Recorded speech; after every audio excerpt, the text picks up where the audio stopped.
કેમ છો વાલા મિત્રો? મજામાં ને? સૌને મારા જય શ્રી કૃષ્ણ. મિત્રો, મારી યુટ્યુબ ચેનલ ગીતા જ્ઞાન ગંગામાં આપ સૌનું સ્વાગત. મિત્રો, આજે આસો માસની નવરાત્રી પર્વની સૌ માઈ ભક્તો અને દર્શક મિત્રોને 2024ની નવરાત્રી પર્વની ખૂબ ખૂબ શુભકામના. મિત્રો, આ નવરાત્રી પર્વ 3 ઓક્ટોબરથી 11 ઓક્ટોબર સુધી 9 દિવસ માના ગુણગાન ગાવા અને મા પાસેથી આદિ વ્યાધિ અને ઉપાધિમાં સહાય રૂપ બળ માટે શક્તિ મેળવવા માટેના દિવસો છે. તો મિત્રો, આ વિડીયો આપને માતાજીની ટોટલી માહિતી, જે શાયદ યુટ્યુબ ઉપર પહેલી વાર બધી જ માહિતી, તેમાં કયા દિવસે કઈ પૂજા કરવી, કઈ કઈ નવરાત્રીઓ આવે, 51 શક્તિપીઠો કઈ કઈ છે, ત્યાં માના કયા કયા અંગ પડ્યા હતા, સાથે સાથે શક્તિપીઠોની ઉત્પત્તિ કઈ રીતે થઈ, આ બધી જ વિગતો એક જ વિડીયોમાં હું આપવાની કોશિશ કરી રહ્યો છું. તો મિત્રો, વિડીયો થોડો લાંબો થશે જરૂર, પરંતુ આપના માટે બીજે કોઈ જગ્યાએ જવાની જરૂર નહીં પડે અને શાયદ યુટ્યુબ ઉપર પહેલો વિડીયો હશે જેમાં સંપૂર્ણ નવરાત્રીની મોટા ભાગની માહિતી આવી જાય. તો મિત્રો, ચાલો શરૂ કરીએ.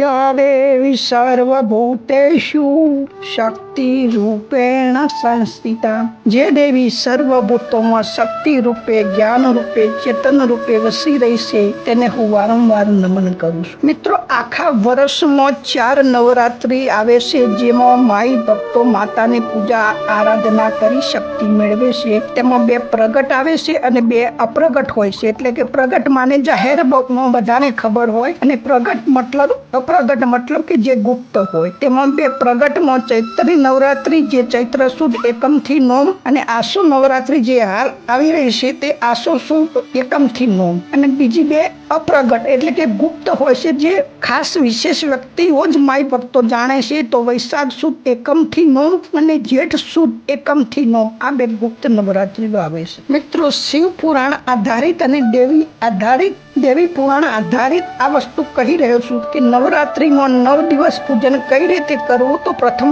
3 દિવસ મહાકાળીની ઉપાસના શક્તિ માટે, બીજા 3 દિવસ મહાલક્ષ્મીની ઉપાસના ધન પ્રાપ્તિ માટે, અને છેલ્લા 3 દિવસમાં સરસ્વતીની ઉપાસના વિદ્યા પ્રાપ્તિ, જ્ઞાન પ્રાપ્તિ માટે કરવામાં આવે છે. 9 દિવસના ઉપવાસ થાય તો બહુ સારું, નહીં તો છેલ્લા 3 દિવસ અવશ્ય ઉપવાસ કરવાથી આખી નવરાત્રીનું ફળ મળે છે. મિત્રો, નવરાત્રીમાં મોટે ભાગે 9 દુર્ગા, કુમારિકા, 9 શક્તિ, આ બધાની પૂજા થાય છે. તો ટૂંકમાં જોઈ લઈએ કે 9 દુર્ગાના નામ શું. તો શૈલપુત્રી 1, બ્રહ્મચારિણી 2, ચિત્રગંડા 3, કુષ્માંડા 4, સુંદામાતા 5, કાત્યાયની 6, કાલરાત્રી 7, મહાગૌરી 8 અને સિદ્ધદાત્રી 9. 9 કુમારિકાના નામની પૂજા થાય છે. તો 1 કુમારિકા, બીજી ત્રિમૂર્તિ, ત્રીજી કલ્યાણી, ચોથી રોહિણી, 5મી કાલી, 6ઠી ચંદ્રિકા, 7મી સોંભી, 8મી દુર્ગા અને 9મી સુભદ્રા. 9 શક્તિ હોય છે માં. તો 1 પ્રભા, બીજી માયા, ત્રીજી જયા, ચોથી વિજયા,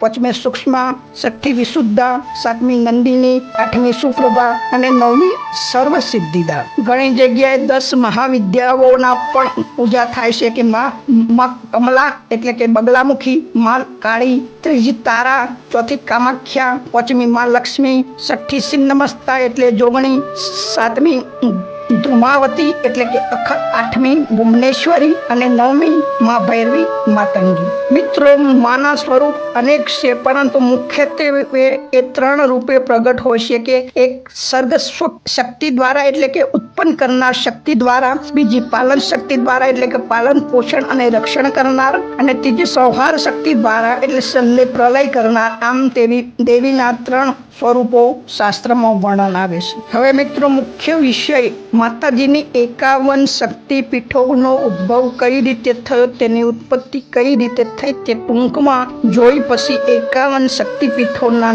નામ સ્ક્રીન ઉપર દેખાશે, જરૂર પડે તો નોંધી લે. તો માતાજીનું કયું અંગ કઈ જગ્યાએ પડ્યું, તે દેવી પુરાણ અને શિવ પુરાણ આધારિત શાસ્ત્ર માહિતી સાથે સાથે 9 દિવસની 9 દુર્ગાની કઈ રીતે અને કઈ પૂજા થાય છે તે આપણે જોઈ ગયા. સરળ ભાષામાં, ગુજરાતી ભાષામાં આપવાનો નમ્ર પ્રયાસ છે. હા, થોડો ઘણો મતભેદ શાસ્ત્રોના લીધે રહેશે તો ચલવી લેશો.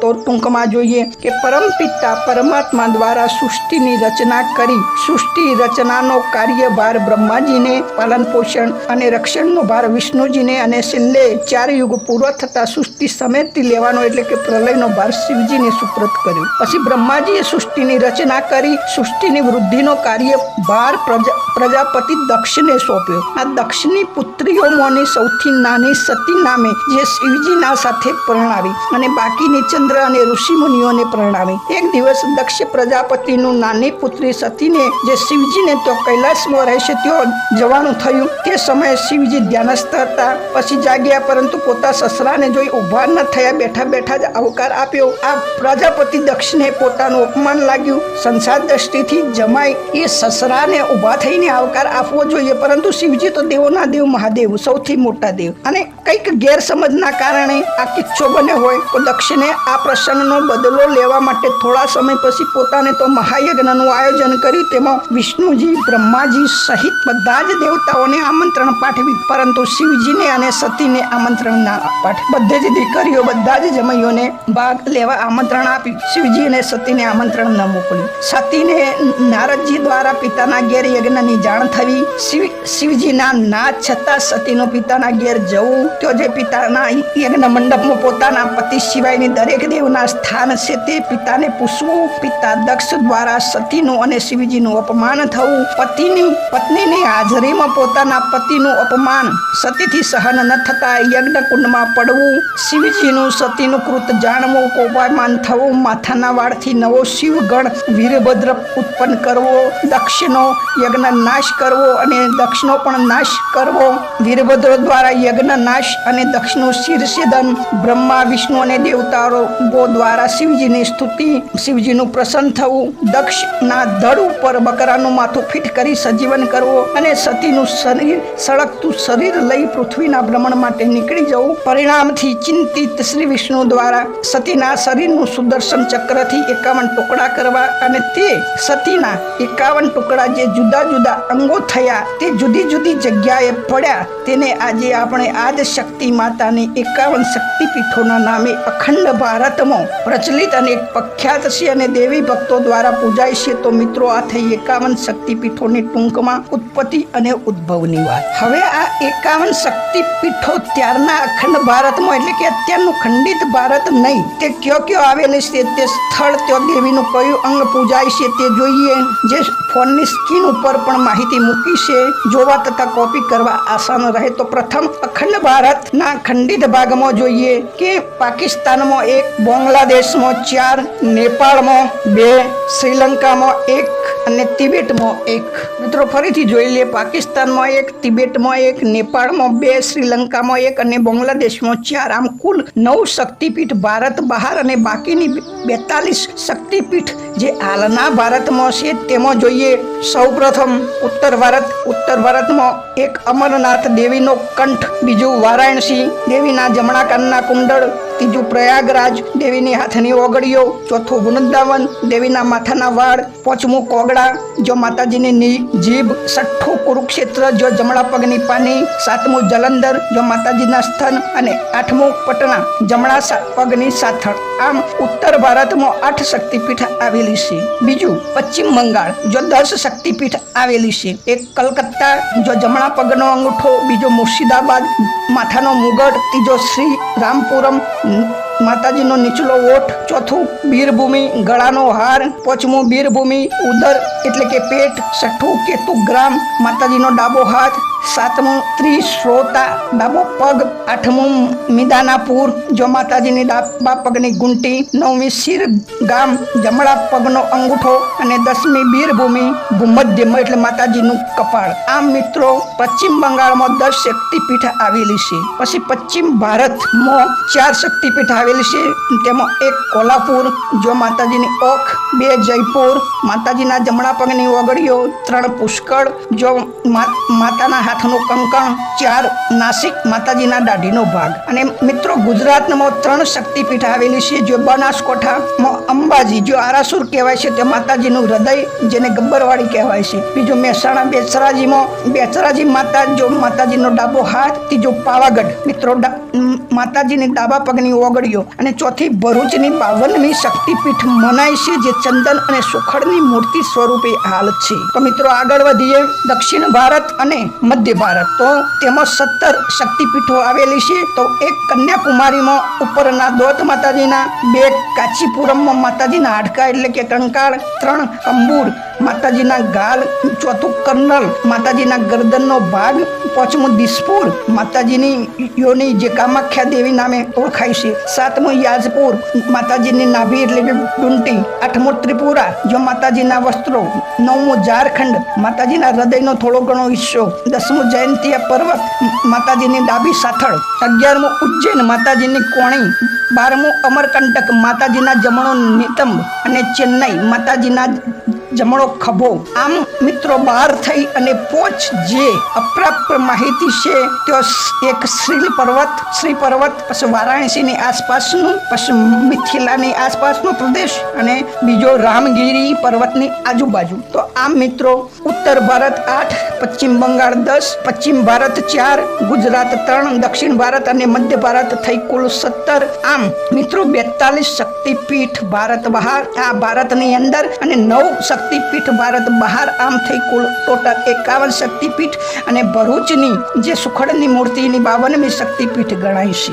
મિત્રો માતાજીના નામ અને સ્થાન માટે ભેદ હોઈ શકે, કેમ કે રાજ્યના નામ અને માતાજીના નામ બદલાતા રહે છે. પરંતુ મિત્રો આ સ્થૂળ શક્તિપીઠની વાત થઈ. જો માણસો દ્વારા મંદિર બનાવવામાં આવતા હોય છે, જે હાલ ઘણા ખરા આયાત છે. વિદેશી આક્રમણમાં મોટાભાગના મંદિરો તોડી પડાયા હતા, જે સમય જતા આસપાસ નવા બંધાયા હોય છે, પુનઃ સ્થાપના થઈ હોય અથવા પુનઃ પ્રતિષ્ઠા થઈ હોય. મૂળ સ્થાન અને માતાજીના નામમાં ફેરફાર બની શકે તે સ્વીકારવો રહે. પરંતુ દેવી ભાગવત અને શિવપુરાણ અનુસાર દરેક પ્રગટ તીર્થની આસપાસ સૂક્ષ્મ તીર્થ પણ, અપ્રગટ મૂળ તીર્થ પણ ગુપ્ત રીતે વસેલું હોય છે, જેના પ્રભાવથી જ પ્રગટ તીર્થ પ્રભાવશાળી બની રહે છે.